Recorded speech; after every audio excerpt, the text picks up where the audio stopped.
Alright, so welcome back. So in the previous tutorial, we were trying to build some machine learning models to do some prediction, right?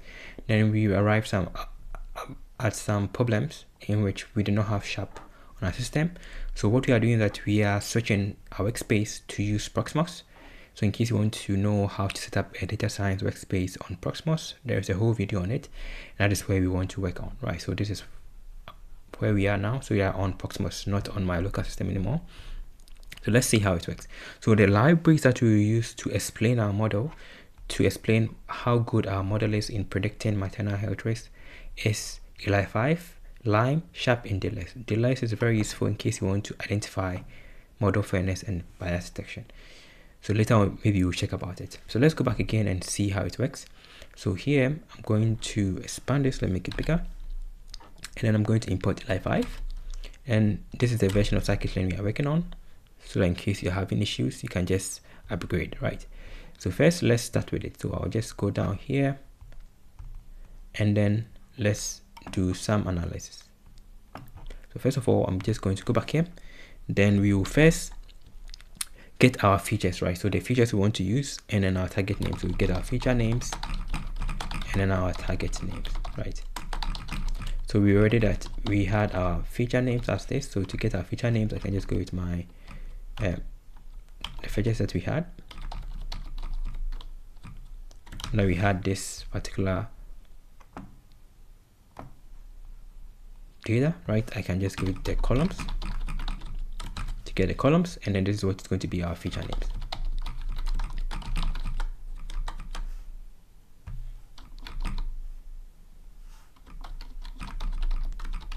And then our target, we already had our target, so let's go with our target names. It's going to be my target enum dot keys, right? And then we just convert this one to a list. So we have, right, perfect. Now let's see how to do some prediction. So we can with Eli5 to show the model weight. This allows us to know how much each contributes, right, to our model, right? So how do we do that? So you can simply go with Eli5 dot show weight or explain weight. Then I'll pass in my model, which is my regression model, like this. So if I go with straight away, we have our features on top, our targets on top, and our features. But this is not easy to understand, right? So what does S4 means? S0. So to be able to get those information, we can now use this option here.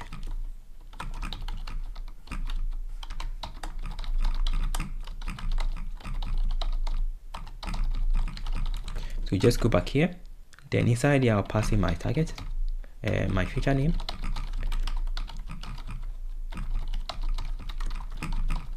and then my target names is going to be my target names, right? So if I go back here, now you see that this is clear.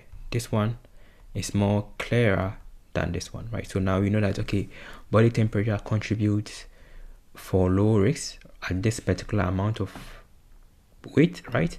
The same for age, and as you can see, this one makes sense. And then the high risk blood sugar is a leading factor, not even age at all, right?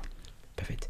And now in case we want to understand or explain a single prediction, how do we do that, right? As a matter of fact, you can also plot this in case you want, but in case you want to explain a single prediction, how do you do that? You can simply do that with this option here. You can go with my lr.predict. We did this one, then I passed in my p1. So p1 from the previous tutorial was this, right? So p1 was this, which was the array that we had, and this one here was the same as this, right? So it was s test.ilog1, right? And this one gave us the same. So this is exactly what we had, right? So this is the value and this is the one. If I do the dot shape, you can see that it's just a shape of 6, right? and if I do shape of this 116, right? So we have to, in case you want to predict, you have to convert it into this particular option, right? So now this one here give us 3. So in case we want to do explanation for this, we can just go with my Eli 5 dot show prediction. I'll pass in the model, and I'll pass in, so that's like show prediction, right?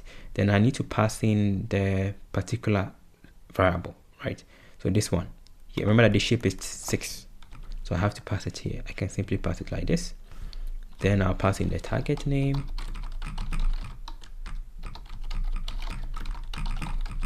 and then the feature names,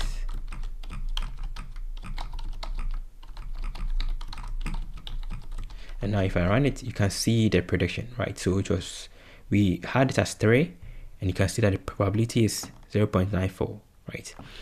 And then these are the reasons why for this particular sample that we had,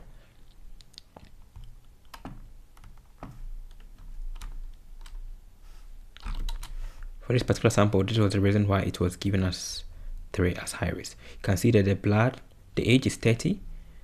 Here it's not that much, right? But you see that the blood sugar is 15, and that is very high, right? Heart rate is 2.74, right? This is normal heart rate, right? Perfect. So that is how to use Eli 5 to do some prediction. Perfect. There's also other libraries, as I mentioned. You can also use Lime, you can use Shap to also do these predictions. So let's see an example with Shap. So I'll just go back here. With Shap, you can do a lot, right? But let's use Shap to help us do this Shap, right? We can quickly use Shap to help us get the feature importance, right? But the thing is that sometimes when they're using Shap, you have to make sure that you have a 2D, right? So like binary, right? In our case, it is multi-class. It's multi-class, so multi-label or multi-class, right? So it can be a little bit problem. You have to tweak it, right?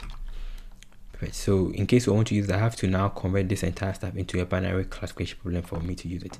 But let's use it to do some global importance. So first, let's import it. So import Shap, and then you can see the various things we can do. So Shap supports different models. So Shap, you can see that we have so many plots. You can do some partial dependency plots.